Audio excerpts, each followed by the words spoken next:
The alert lit my phone as I reached for the ignition. Urgent. O negative needed, active bleeding, Naval Medical Center, Norfolk. Please share. I sat in my truck, one hand on the wheel, the engine ticking cool in the dark lot outside Joint Expeditionary Logistics Support Unit. I was exhausted after 16 hours in uniform, and I almost drove home. Those words echoed, active bleeding. 10 minutes later, I was on the road to give blood to someone I had never seen. I am Major Elena Ward, United States Army Medical Logistics Corps, and I have spent 20 years learning logistics faster than panic. That night we unloaded hurricane pallets under a wind that smelled of salt and diesel. By the time the last truck rolled away, my shoulders felt packed with sand. My world had narrowed to shower, sleep, repeat. Then the message came from a veterans group I followed out of habit. A hospital hallway, a plea in all caps, a blood type I knew by heart. O negative, universal donor. I told myself I was too tired, that someone else would go. But the post had been up 6 minutes, and the comment beneath it said only, "Please hurry." I looked at the empty lot and thought about every emergency I had ever served from a distance. This time the person was the point. "All right," I said. "Let's go." The drive into Norfolk was quiet enough for doubt to keep pace. When the hospital finally rose ahead of me, its windows glowed white against the night. I parked, walked through the emergency entrance, and followed a volunteer to the donor room. A nurse checked my arm and said I was one of the first matches they had seen. The needle stung, then settled. I watched blood move through the tube into the bag and tried not to think about the person waiting somewhere beyond the walls.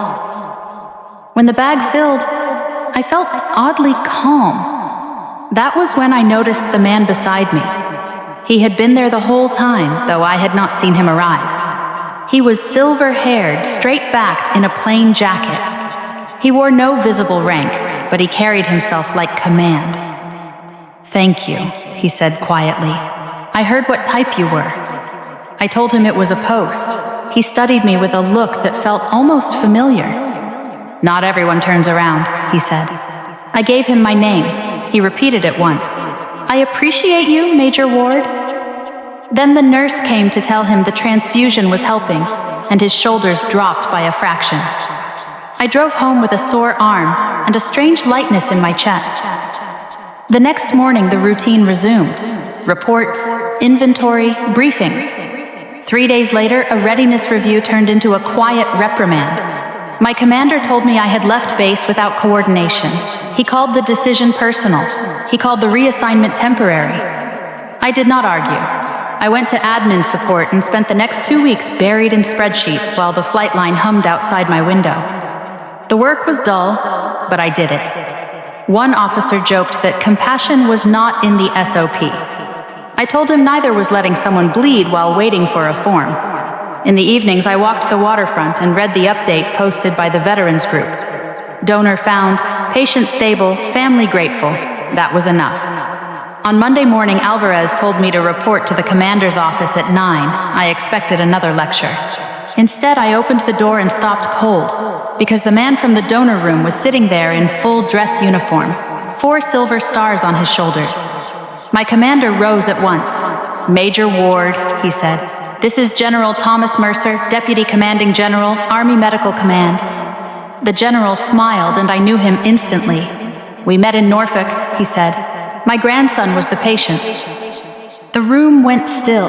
He asked whether I had known who needed the blood. I said no. He asked why I went anyway. I told him because someone was bleeding and I could help. He nodded as if that answered everything. Then he told my commander that judgment mattered as much as procedure. He lifted the reassignment and recommended me for humanitarian logistics duty. Before he left, he shook my hand and said I had reminded him why the uniform exists. By dusk, I was back on the operations floor, the noise of engines and radios wrapping around me like home. A new directive followed, allowing officers to act on urgent civilian needs when time could not wait. I helped draft it. I carried the letter from the patient's family in my desk drawer for weeks. It said the boy was in school and wanted to grow up like the stranger who parked lot, phone screen, and a woman deciding not to drive past.